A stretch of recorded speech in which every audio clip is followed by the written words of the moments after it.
جامع، ایک جامع باب آپ کے پاس جو کتاب ہے اس میں اس کا عنوان دوسرا ہے، لیکن میرے پاس جو نسخہ ہے اس کتاب کا اس میں باب جامع ہے، جامع باب۔ اس جامع باب میں مختلف حدیثیں اور متفرق مسائل پر احادیث ذکر کی گئی۔ ان احادیث میں سے ہم نے 2 حدیثیں پچھلے درس میں پڑھی تھیں۔ ان میں سے پہلی حدیث مسجد میں داخل ہونے کے بعد اگر کوئی شخص بیٹھنا چاہے تو وہ اس وقت تک نہ بیٹھے جب تک کہ تحیۃ المسجد نہ پڑھ لے۔ پہلی حدیث اس کے متعلق ہے، اور ہم نے تحیۃ المسجد کے متعلق جو مسائل ہیں وہ تفصیل سے ذکر کیے تھے، اور ہم نے یہ بتلایا تھا کہ تحیۃ المسجد کا پڑھنا ضروری ہے۔ نبی صلی اللہ علیہ وسلم نے تحیۃ المسجد کی 2 رکعتیں پڑھے بغیر مسجد میں بیٹھنے سے منع فرمایا، اور نبی صلی اللہ علیہ وسلم نے 2 رکعتیں پڑھنے کا حکم دیا اس سے پہلے کہ آپ مسجد میں بیٹھیں۔ تو آپ صلی اللہ علیہ وسلم کا جو حکم ہے اور آپ صلی اللہ علیہ وسلم کی جو نہیں ہے کہ آپ نہ بیٹھیں جب تک کہ 2 رکعتیں نہ پڑھ لیں، ان دونوں چیزوں سے معلوم ہوتا ہے کہ مسجد میں داخل ہونے کے بعد اگر کوئی شخص مسجد میں بیٹھنا چاہے تو وہ اس وقت تک نہ بیٹھے جب تک کہ 2 رکعتیں نہ پڑھ لے۔ 2 رکعتوں کا پڑھنا ضروری ہے۔ البتہ یہ ضروری نہیں ہے کہ 2 رکعتیں تحیۃ المسجد کی نیت سے الگ نماز پڑھی جائے، اس کے بعد الگ نماز پڑھی جائے، فرض نماز ہو یا سنتیں ہوں، بلکہ اگر آپ نے مسجد میں داخل ہونے کے بعد فرض نماز پڑھنی ہے تو وہی فرض نماز ہی تحیۃ المسجد ہے، اور اگر آپ نے نماز سے پہلے کی سنتیں پڑھنی ہیں تو وہی سنتیں ہی آپ کے لیے تحیۃ المسجد ہیں۔ اگر سنتیں پڑھنی ہوں یا فرض نماز پڑھنی ہو تو پھر یہ درست نہیں ہے کہ آپ پہلے 2 رکعتیں تحیۃ المسجد کی نیت سے پڑھیں، اس کے بعد آپ فرض نماز پڑھیں، یا اس کے بعد آپ سنتیں پڑھیں۔ یہ درست نہیں ہے۔ جو بھی نماز آپ پڑھیں گے مسجد میں داخل ہونے کے فوراً بعد وہی نماز تحیۃ المسجد ہوگی۔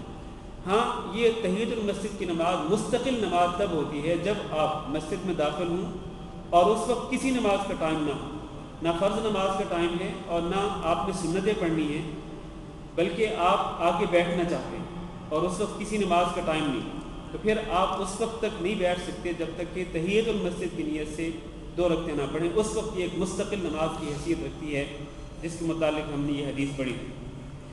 اسی طرح ہم نے یہ مسئلہ بھی بیان کیا تھا کہ جمعہ کے خطبہ کے دوران اگر کوئی شخص مسجد میں داخل ہو تو اس کے لیے بھی ضروری ہے کہ وہ پہلے 2 رکعتیں تحیۃ المسجد کی پڑھے، اس کے بعد وہ مسجد میں بیٹھ کر امام کا خطبہ توجہ کے ساتھ سنائے۔ اسی طرح ہم نے یہ بھی مسئلہ بیان کیا تھا کہ نبی صلی اللہ علیہ وسلم کی حدیث کے جو الفاظ ہیں کہ اذا دخل احدکم المسجد، کہ تم میں سے کوئی شخص جب بھی مسجد میں داخل ہو تو وہ نہ بیٹھے جب تک کہ 2 رکعتیں نہ پڑھ لے۔ یہ جو الفاظ ہیں اذا دخل، جب بھی داخل ہو، تو اس میں سارے اوقات شامل ہیں۔ کسی بھی وقت آپ مسجد میں داخل ہوں سوائے 3 اوقات کے۔ 3 اوقات میں آپ تحیۃ المسجد کی نماز بھی نہیں پڑھ سکتے ہیں، اور وہ 3 اوقات کون سے ہیں؟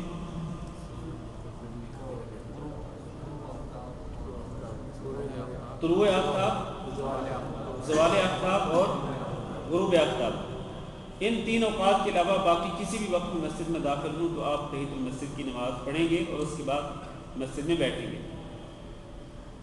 دوسری حدیث جو ہم نے پڑھی تھی وہ تھی نماز میں گفتگو کرنے کے متعلق، نماز میں کلام کرنے کے متعلق، اور ہم نے اس حدیث کے حوالے سے یہ مسئلہ بیان کیا تھا کہ نماز میں کلام کرنے سے نماز ٹوٹ جاتی ہے، گفتگو کرنے سے اور بات چیت کرنے سے نماز باطل ہو جاتی ہے، لہذا اس سے پرہیز کرنا چاہیے اور مکمل خاموشی کے ساتھ، کہ کسی کے ساتھ گفتگو نہ ہو، بلکہ جو کچھ پڑھنا ہے نماز کے اندر وہی پڑھیں، وہ چاہے قرات ہو، مصنوع اذکار ہوں، دعائیں ہوں، وہی پڑھ سکتے ہیں، باقی کسی کے ساتھ گفتگو نہیں ہو سکتی ہے۔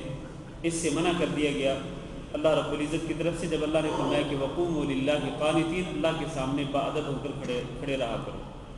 اب ہم تیسری حدیث پڑھتے ہیں، اسی باب کی تیسری حدیث۔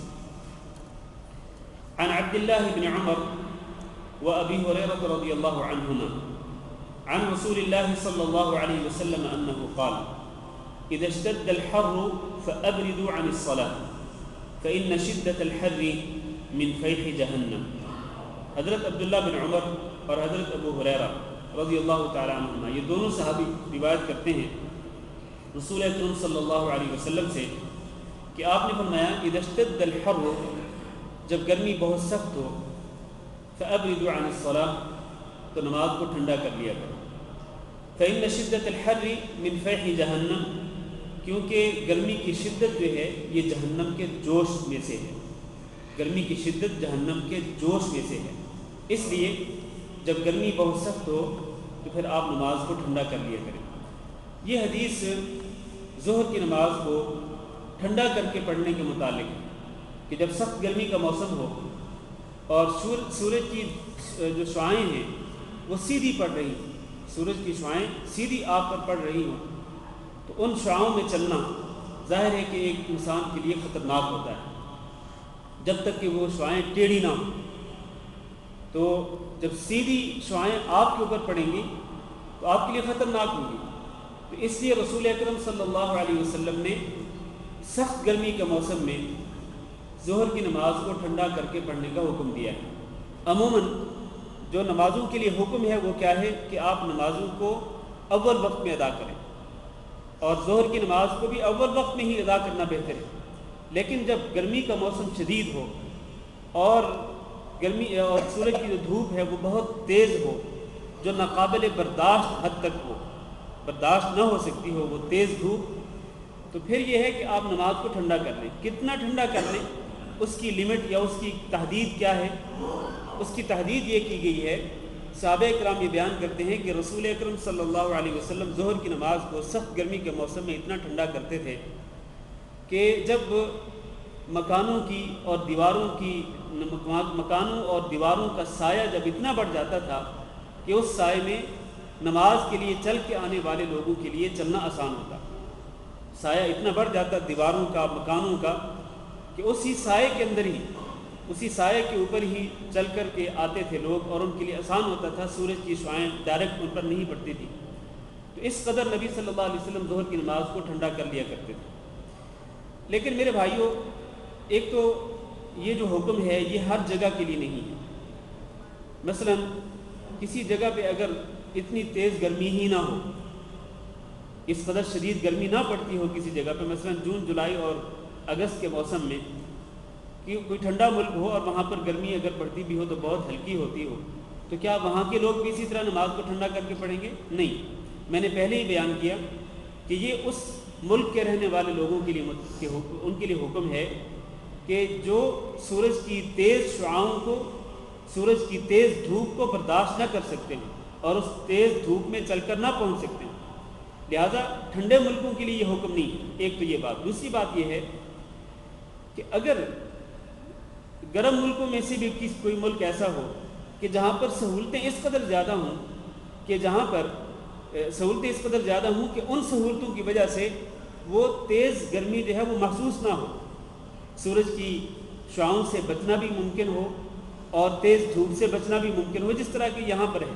آپ جانتے ہیں کہ یہاں پر بہت آسانی ہے، لوگ مساجد میں آتے ہیں ایئر کنڈیشن گاڑیوں میں بیٹھ کر، بہت کم لوگ ہیں کہ جو پیدل چل کر کے جاتے ہیں، تو زیادہ تر لوگ جو ہیں ان کے لیے آسانی ہے، گھر کے اندر بھی ایئر کنڈیشن ہے، مسجد کے اندر بھی اسی طرح، گاڑی کے اندر بھی اسی طرح، اگر آپ آفس میں ہیں، اپنی کمپنی میں ہیں تو وہاں پر بھی اسی طرح سے ایئر کنڈیشن کی سہولت موجود ہے، تو پھر اس حکم پہ عمل کرنا درست نہیں ہوگا، بلکہ پھر جو عمومی حکم ہے نبی صلی اللہ علیہ وسلم کا وہ کیا ہے کہ آپ نماز کو اول وقت میں ادا کریں، تو پھر نماز کو اول وقت میں ہی ادا کرنا چاہیے۔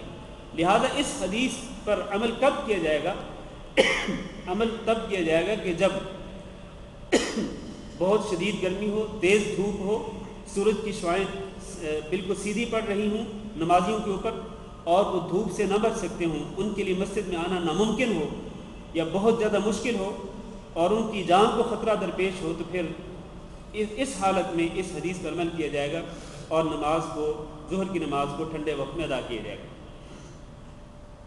اس حدیث میں نبی صلی اللہ علیہ وسلم نے یہ ارشاد فرمایا کہ ان شدت الحر من فیح جہنم، کہ گرمی کی جو شدت ہے یہ جہنم کے جوش سے۔ ایک اور حدیث میں رسول اکرم صلی اللہ علیہ وسلم نے اس کی وضاحت فرمائی اور آپ نے فرمایا کہ جہنم نے ہی اللہ رب العزت کے سامنے شکایت کی، اور جہنم نے کہا کہ اکل بعضی بعضا، کہ میرا ایک حصہ دوسرے حصے کو کھائے جا رہا ہے، شدید گرمی کی وجہ سے میرا ایک حصہ دوسرے حصے کو کھایا جا رہا ہے، تو مجھے اجازت دیں سانس لینے کی۔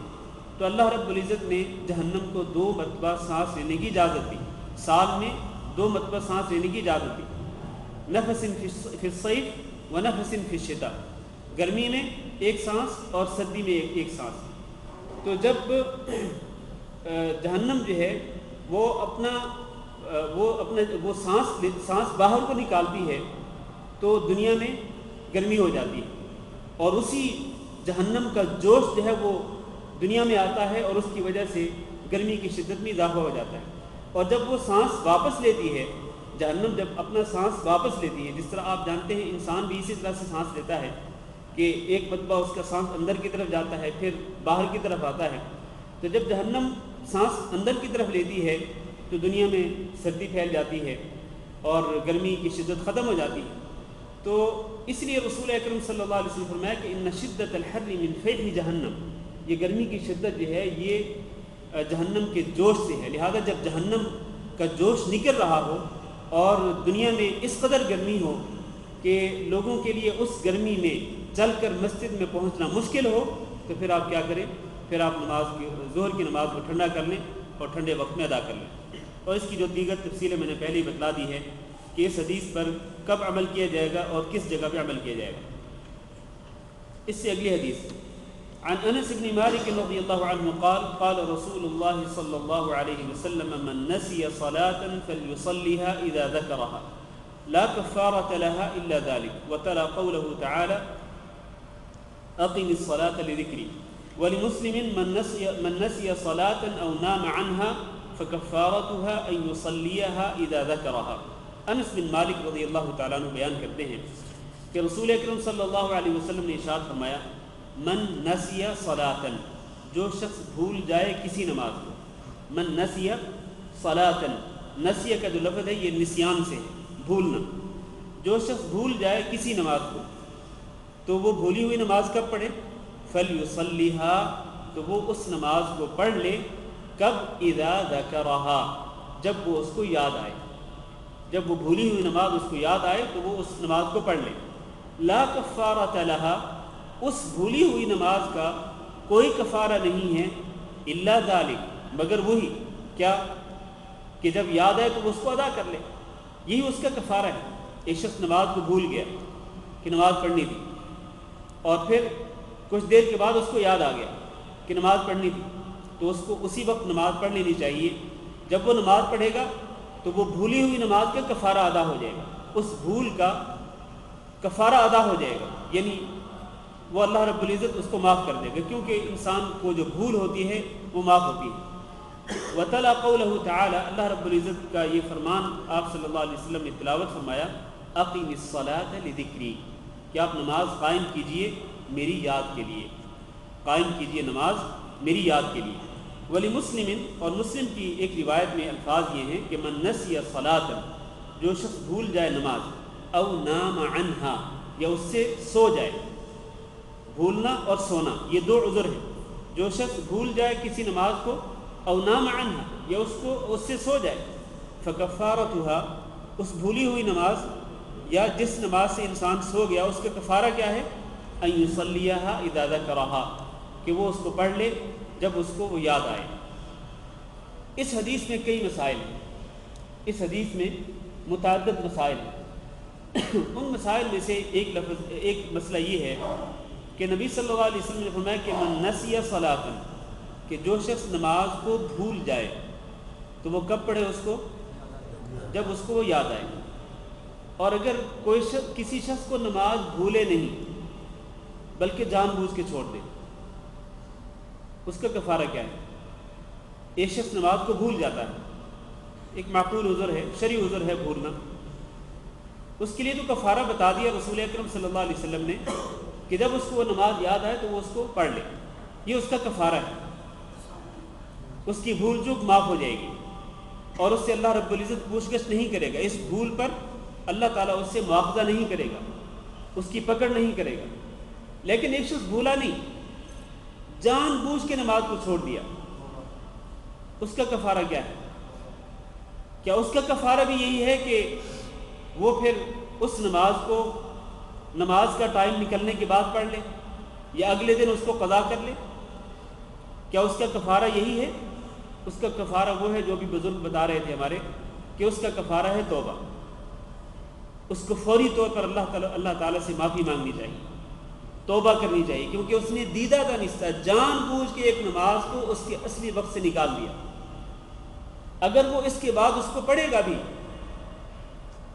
جان بوجھ کے جس نماز کو اس نے ترک کیا، اگر وہ اس کے بعد اس کو پڑھے گا بھی تو اس کا کفارہ نہیں ادا ہوگا.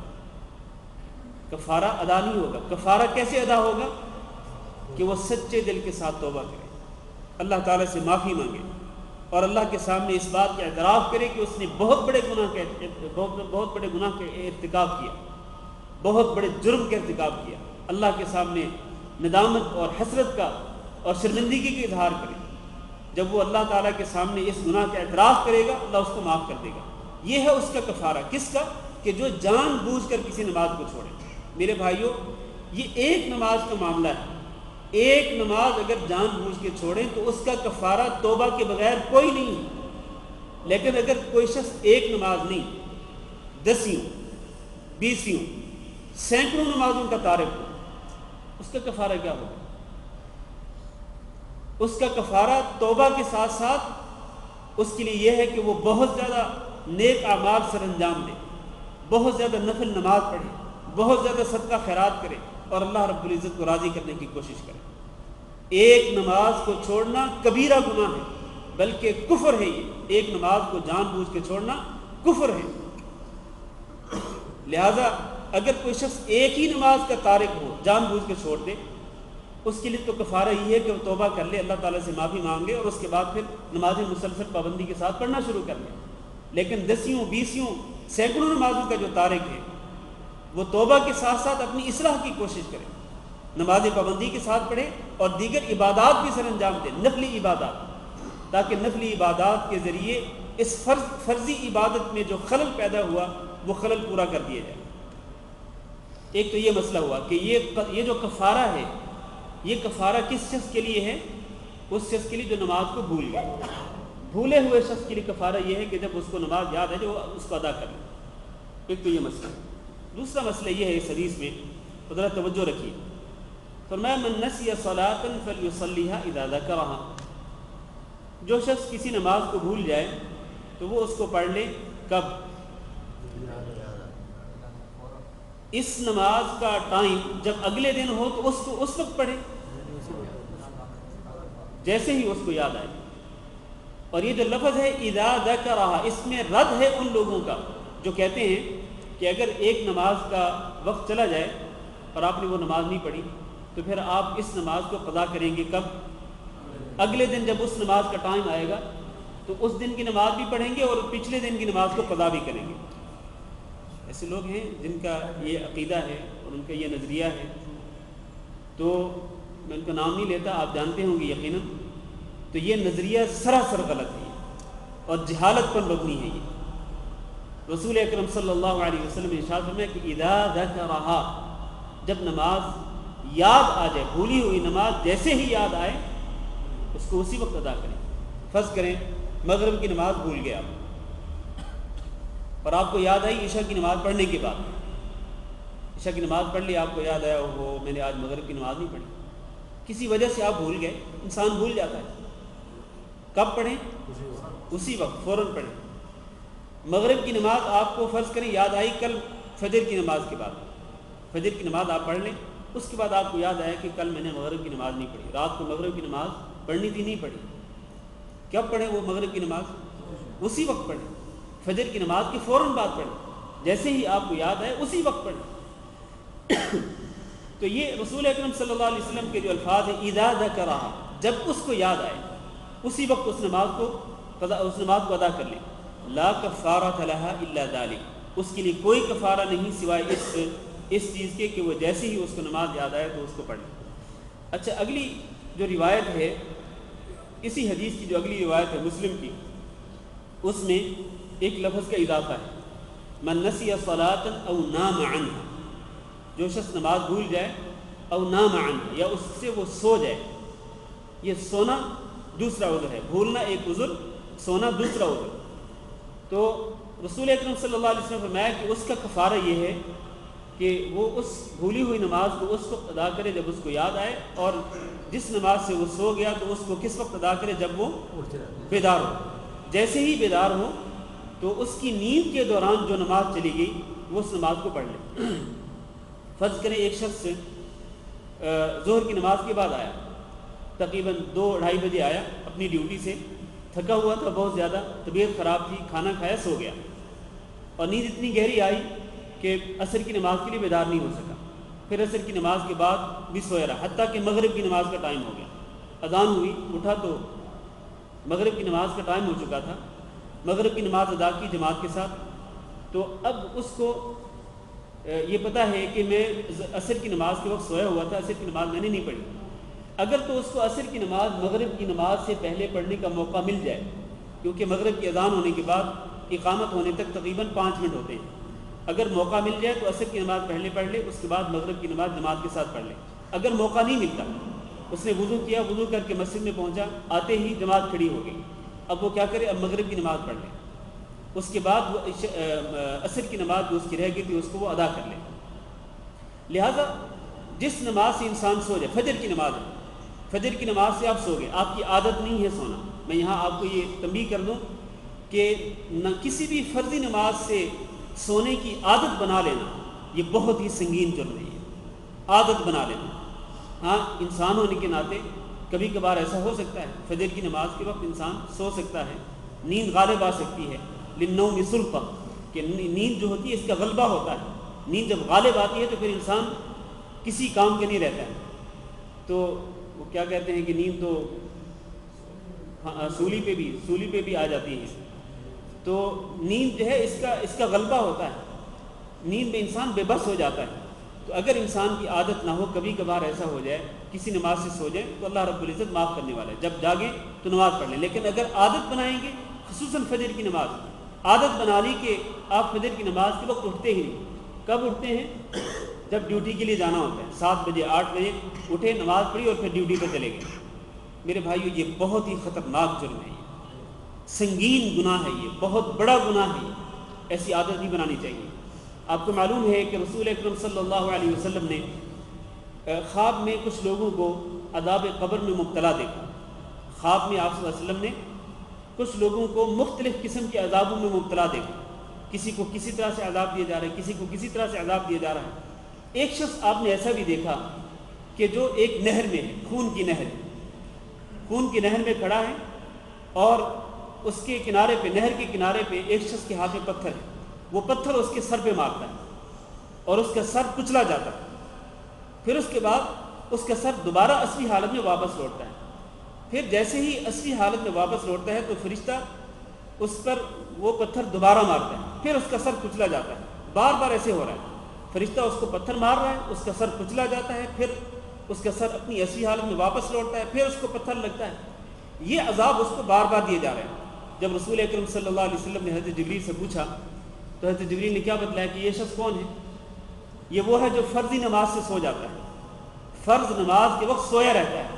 یہ اس شخص کے متعلق ہے کہ جو عادت بنا لیتا ہے کہ فرض نماز کے وقت سویا ہی ہے، تو جس کی عادت ہو میرے بھائیوں تو پھر اس کو عذاب قبر اس طرح کا دیا جائے گا جو کہ رسول اکرم صلی اللہ علیہ وسلم نے خواب میں دیکھا۔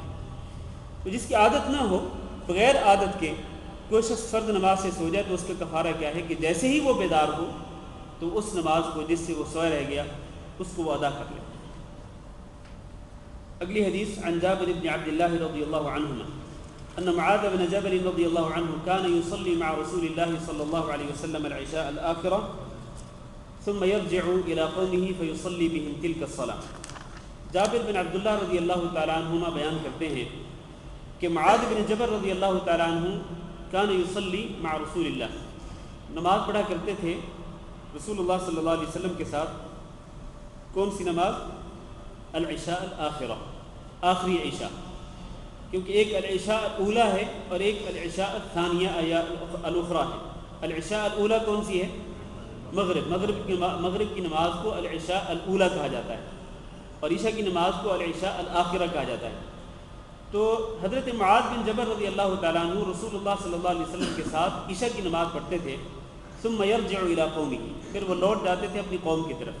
فيصلي بهم تلك الصلاة، پھر وہ اپنی قوم کے لوگوں کو وہی نماز پڑھاتے تھے. کون سی نماز؟ جو وہ نبی صلی اللہ علیہ وسلم کے پیچھے پڑھ چکے ہوتے تھے. یہ حدیث کس بات کی دلیل ہے؟ یہ اس حدیث میں 2-3 مسائل ہیں. ایک مسئلہ یہ ہے کہ ایک شخص اگر فرض نماز پڑھ لے جماعت کے ساتھ، امام کے پیچھے اس نے فرض نماز پڑھ لی، اس کے بعد وہ اپنے محلے میں واپس لوٹتا ہے، وہاں کے لوگوں نے بھی وہ وہی نماز نہیں پڑھی، تو یہ شخص جو کہ فرض نماز ادا کر چکا امام کے پیچھے، یہ ان لوگوں کا امام بن کے ان کو نماز پڑھا سکتا ہے. لیکن جب یہ امام بن کے ان کو نماز پڑھائے گا تو یہ نماز اس کے لیے کیا ہوگی؟ نفل، اور مقتدیوں کے لیے فرض ہوگی. اس سے ثابت یہ ہوتا ہے کہ نفل پڑھنے والے شخص کے پیچھے فرض نماز کی جماعت، فرض نماز ادا ہو سکتی ہے. نفل پڑھنے والے شخص کے پیچھے فرض نماز ہو سکتی ہے. اور ابھی رمضان گزرا، آپ کو پتہ ہے کہ رمضان المبارک میں جو لوگ عشاء کی نماز سے پیچھے رہ جاتے ہیں، تو جب وہ مسجد میں پہنچتے ہیں تو تراویح کی نماز ہو رہی ہوتی ہے، تو کیا کرتے ہیں؟ وہ پیچھے ایک اور جماعت بنا لیتے ہیں، پیچھے ایک اور جماعت بنا لیتے ہیں. حالانکہ تراویح کی جماعت چل رہی ہوتی ہے لیکن وہ پیچھے ایک اور جماعت بنا لیتے ہیں، اور یہ سراسر غلط ہے. ہونا یہ چاہیے کہ جس نماز کی جماعت چل رہی ہے، چاہے وہ نفل نماز ہے، تراویح کی نماز نفل کی نماز ہے، نفل نماز چل رہی ہے، آپ اسی جماعت کے اندر فرض نماز کی نیت کر کے مل جائیں تو آپ کی نماز ادا ہو جائے گی. جس طرح کہ ان لوگوں کی فرض نماز ادا ہو جاتی تھی جو کہ حضرت معاذ بن جبل رضی اللہ تعالیٰ عنہ کے پیچھے نماز پڑھتے تھے، اور ان کی نماز کیا ہوتی تھی؟ نفل ہوتی تھی. تو نفلی نماز پڑھنے والے شخص کے پیچھے ان کی فرض نماز ادا ہو جاتی تھی، لہذا اس میں کوئی حرج نہیں. اسی حدیث میں ایک دوسرا مسئلہ بھی ہے، وہ یہ ہے کہ ایک شخص ایک فرض نماز کو پڑھ لے، اگر کسی وجہ سے اسی نماز کو دوبارہ پڑھنا چاہے تو پڑھ سکتا ہے. کسی وجہ سے اگر اسی نماز کو دوبارہ پڑھنا چاہے تو پڑھ سکتا ہے. جس طرح کہ حضرت معاذ بن جبل رضی اللہ تعالیٰ عنہ عشاء کی نماز ہی نبی صلی اللہ علیہ وسلم کے پیچھے مقتدی بن کر پڑھتے تھے، اور وہی نماز دوبارہ جا کے پڑھاتے تھے، تو ان کے لیے وہ نفل ہوتی، لیکن مقتدیوں کے لیے وہ عشاء کی فرض نماز ہوتی. لیکن نماز تو وہی ہے، 4 رکعتیں یہاں پڑھی نبی صلی اللہ علیہ وسلم کے پیچھے، اور 4 ہی رکعتیں وہاں جا کے پڑھاتے تھے، ایک ہی نماز دوبارہ لوٹاتے تھے. اس کی ایک اور دلیل وہ یہ ہے کہ ایک شخص، فرض کریں ایک شخص کوئی بھی فرض نماز اکیلے پڑھتا ہے، اس کے بعد اس کو اس کی جماعت مل جاتی ہے. ایک شخص کوئی بھی فرض نماز اکیلے پڑھ لے، چاہے گھر میں یا مسجد میں، اکیلے پڑھ لی اس نے نماز، اب اس کے بعد اسی نماز کی جماعت اس کو مل رہی ہے، تو کیا کرے؟ وہ جماعت کے ساتھ اس نماز کو پڑھ لے. جماعت کے ساتھ اس کو وہ نماز پڑھ لینی چاہیے تاکہ اس کو جماعت کا ثواب مل جائے. اس طرح کا ایک واقعہ جو ہے وہ حدیث میں موجود ہے کہ نبی صلی اللہ علیہ وسلم ایک نماز سے فارغ ہوئے تو آپ نے ایک شخص کو دیکھا کہ مسجد کے کونے میں بیٹھا ہوا ہے. تو آپ نے پوچھا کہ بھائی تم نے ہمارے ساتھ نماز نہیں پڑھی؟ اس نے کہا کہ میں اپنے محلے میں پڑھ کے آیا ہوں. تو رسول اکرم صلی اللہ علیہ وسلم فرمایا کہ بھائی محلے میں تم پڑھ کے آئے تھے، اکیلے پڑھی تھی، یہاں آئے تھے تمہیں جماعت کر رہی تھی، جماعت کے ساتھ ملنا چاہیے تھا. تو رسول اکرم صلی اللہ علیہ وسلم نے اس کو جماعت کے ساتھ اسی نماز کو لٹانے کا حکم دیا کہ آپ کو نماز جماعت کے ساتھ لٹانی چاہیے تھی.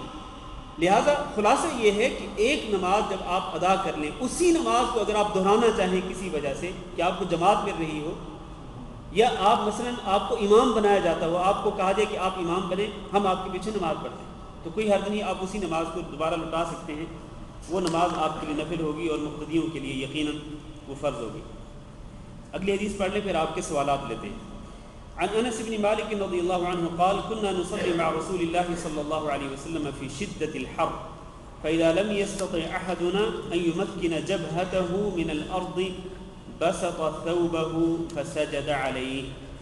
انس بن مالک رضی اللہ تعالیٰ عنہ بیان کرتے ہیں اور فرماتے ہیں کہ كنا نصلي مع رسول الله، کہ ہم نماز پڑھا کرتے تھے رسول اکرم صلی اللہ علیہ وسلم کے ساتھ فی شدت الحر، گرمی کی شدت میں. فإذا لم يستطع أحدنا، چنانچہ جب ہم میں سے کوئی شخص استطاعت نہ رکھتا کس بات کی؟ ان یمکن جبہتہ من الارض، کہ وہ اپنی پیشانی کو زمین پر رکھے. جب ہم میں سے کسی شخص کو استطاعت حاصل نہ ہوتی اس بات کی کہ وہ اپنی پیشانی کو زمین پر رکھ سکے، یعنی گرمی کی شدت کی وجہ سے، بسط ثوبہ، تو اپنا کپڑا پھیلا لیتا، فسجد علیہ، تو اسی پر سجدہ کر لیتا، اپنا کپڑا بچھا کر یا کپڑا پھیلا کر اسی پہ وہ سجدہ کر لیتا۔ تو یہ حدیث کس بات کی دلیل ہے؟ یہ اس بات کی دلیل ہے کہ اگر آپ خالی زمین پر نماز پڑھ رہے ہوں، شدید گرمی کا موسم اور زمین سخت گرم ہو کہ جس پر آپ پیشانی نہ رکھ سکتے ہوں، پیشانی گرم زمین پر رکھنا آپ کے لیے مشکل ہو، تو پھر کیا اس کا حل کیا ہے؟ اس کا حل یہ ہے کہ آپ کپڑا بچھا لیں، جائے نماز رکھ لیں یا کوئی اور چیز زمین پر رکھ لیں اور اسی پر سجدہ کر لیں، تو اس میں کوئی حرج نہیں۔ تو زمین اور آپ کی پیشانی کے درمیان اگر کوئی چیز حائل ہوتی ہے تو کوئی حرج نہیں، جس سے آپ یہاں قالین پر نماز پڑھتے ہیں، زمین اور آپ کی پیشانی کے درمیان یہ قالین حائل ہے، کوئی حرج نہیں، نماز پڑھ سکتے ہیں آپ کیونکہ اگر یہی زمین اگر بغیر چھت کے ہوتی، اگر یہی زمین بغیر چھت کے ہوتی اور یہاں سورج کی شعاعیں جو ہے وہ ڈائریکٹ پڑ رہی ہوتی تو آپ کے لیے کیا اس زمین پر سجدہ کرنا ممکن ہوتا؟ ممکن نہ ہوتا، یقینی طور پر ناممکن ہوتا۔ تو اس لیے اگر آپ کی پیشانی اور زمین کے درمیان کوئی چیز حائل ہو تو کوئی حرج نہیں، اس پر سجدہ ہو سکتا ہے، واللہ اعلم۔ آپ کی کتاب میں نہیں؟ اچھا آگے پیچھے۔ چلیں جب ہم یہاں پر اپنا درس ختم کرتے ہیں اور آپ کے سوالات لے لیتے ہیں۔ نماز میں اذان میں تقریباً کوئی 7 منٹ باقی ہیں، کسی بھائی کا کوئی سوال ہے؟ یہ جو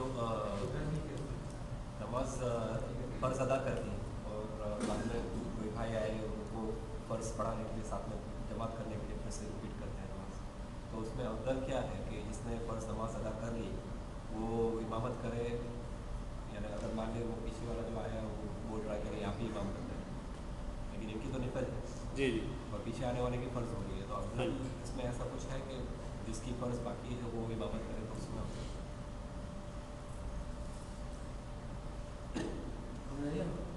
جی میں سمجھ گیا، وہ ادھر سے کوئی اشارہ ہو رہا ہے تو میں اس کو سمجھنے کی کوشش کر رہا ہوں، پتہ نہیں کیا اشارہ کر رہا ہوں۔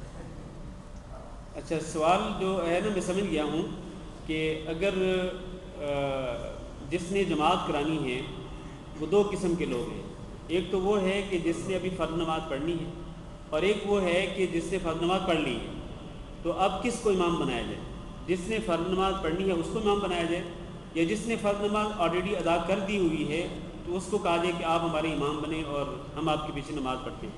تو اس میں مسئلہ یہ ہے کہ یہ دیکھا جائے گا کہ ان دونوں میں سے کون زیادہ قرآن مجید بہتر طریقے سے پڑھتا ہے۔ جو ان میں سے بہتر طریقے سے قرآن پڑھتا ہو، یعنی قرآن کی قرأت اچھے انداز سے کر سکتا ہو، تجوید اس کی اچھی ہو، ان میں سے جو بھی ہو، اگر فرض نماز جس نے پڑھنی اس کی تجوید اچھی ہے اسی کو امام بنائے، یہی افضل ہے۔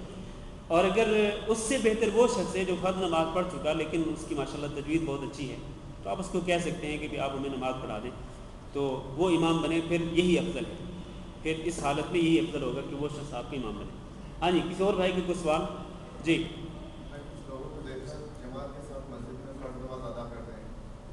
باہر ہم دوسری جماعت ہوتی ہے تو ان کے ساتھ جا کے مل جاتے ہیں، کیا یہ درست؟ دوسری نماز ہو سکتا ہے ان کی کوئی دوسری نماز رہتی ہے، نہیں، کس طرح یعنی امام کے پیچھے نماز پڑھ لی ایک بار چکے اور سیکنڈ جماعت اگر جماعت ہوئی تو ان کے ساتھ جماعت میں مل جاتے ہیں، وہی نماز، وہی نماز مطلب وہ نماز کیوں ریپیٹ کرتے ہیں؟ اس کی پہلے مسئلہ بتایا نا تو قضا یہ نہیں کہ الگ الگ شخص، ہم نے نوٹ کیا ہے ایک ہی شخص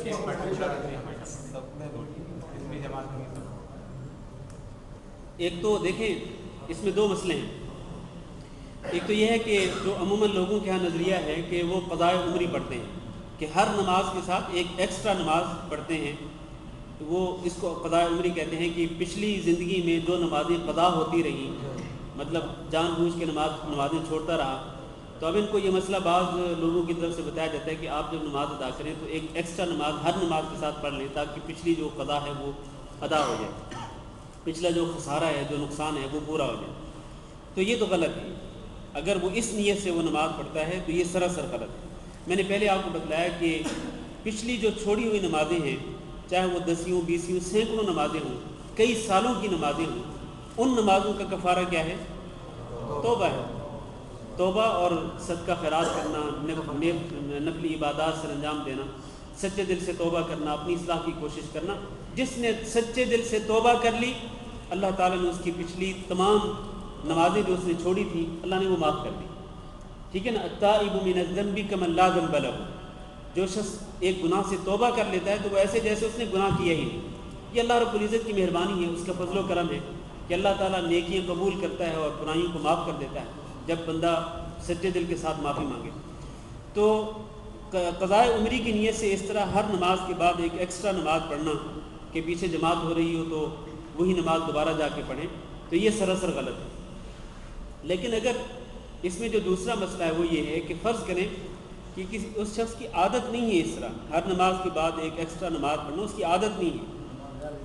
ہاں اچھا پریکٹس ہمیشہ غلط ہے, ہمیشہ اس طرح کرتا ہے اگر کوئی شخص تو وہ سراسر غلط ہے, اس طرح نہیں کرنا چاہیے. ہاں اگر کسی شخص کی کوئی نماز پہلے سے رہتی ہو اور وہ نماز وہ چاہتا ہو کہ جماعت کے ساتھ پڑھ لے, جماعت ہو رہی ہو تو جماعت کے ساتھ مل کر کے وہ پچھلی ایک نماز یعنی اس نماز سے پہلے کوئی نماز اس کی رہتی ہے تو وہ اس کو پورا کرنا چاہتا ہے, پڑھنا چاہتا ہے, تو اس میں کوئی حرج نہیں.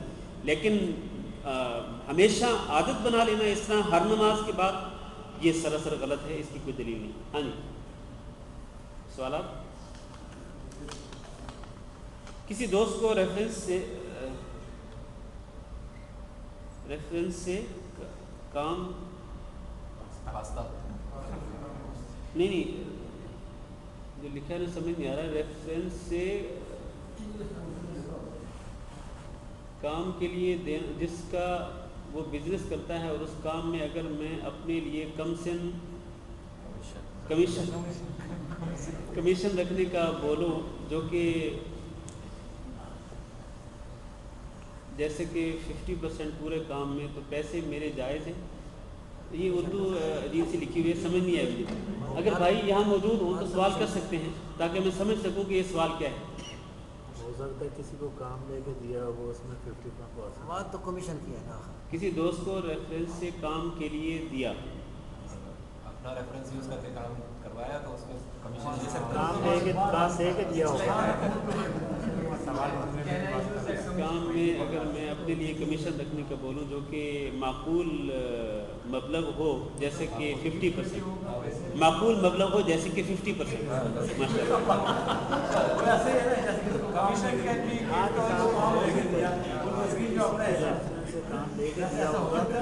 5% 10% معقول, لیکن 50% نہیں. یہ اگر صرف دیکھیں آپ نے اگر اپنے ریفرنس سے اپنے حوالے اپنے واسطے سے آپ نے کسی کو بزنس لے کے دیا تو آپ اس کے ساتھ نیکی کر رہے ہیں, اس کا اجر اللہ سے طلب کریں آپ. اصل میں ہم لوگوں میں کیا ہے, اکثر ہم لوگوں میں یہ ہے کہ طمع اور لالچ بہت زیادہ ہے. ہم اگر کسی کا کوئی کام کرتے ہیں یا کام کرنے کے لیے اگر واسطہ بنتے ہیں تو ہم اس پر بھی پیسہ چارج کرتے ہیں, کمیشن چارج کرتے ہیں. تو ایسا نہیں ہونا چاہیے. آپ کسی تعاونوا علی البر والتقوی, ایک دوسرے سے تعاون کرو بغیر کسی لالچ کے, بغیر کسی خود غرضی کے, اللہ کی رضا کے لیے تعاون کریں. آپ کو یہ سوچیں کہ اس کو اگر بزنس ملتا ہے آپ کے توسط سے, آپ کے واسطے سے, اور وہ حلال کماتا ہے تو یقیناً اس میں آپ کے لیے بہت بڑا اجر ہے, بہت زیادہ اجر و ثواب ہے. لہذا اس سے خود غرضی سے بری ہوتے ہوئے, دور رہتے ہوئے انسان کو کسی سے تعاون کرنا چاہیے. ہاں جی بالکل. اللہ تعالیٰ اگر کوئی شخص کو کام دیا اور اس نے اپنی مرضی سے خوشی سے دیا تو پہلے تو نہیں, پہلے تو وصول نہیں کرنا چاہیے. اگر پہلے وہ کچھ دے گا تو وہ رشوت ہوگی. ہاں بعد میں اگر کوئی شخص بعد میں اگر کوئی شخص ویسے خوشی سے ہدیے کے طور پر کچھ دینا چاہتا ہے تو وہ لے سکتے ہیں, اس کو کوئی حرج نہیں. اللہ اعلم. نہیں پہلے نہیں, وہ رشوت نہیں, وہ رشوت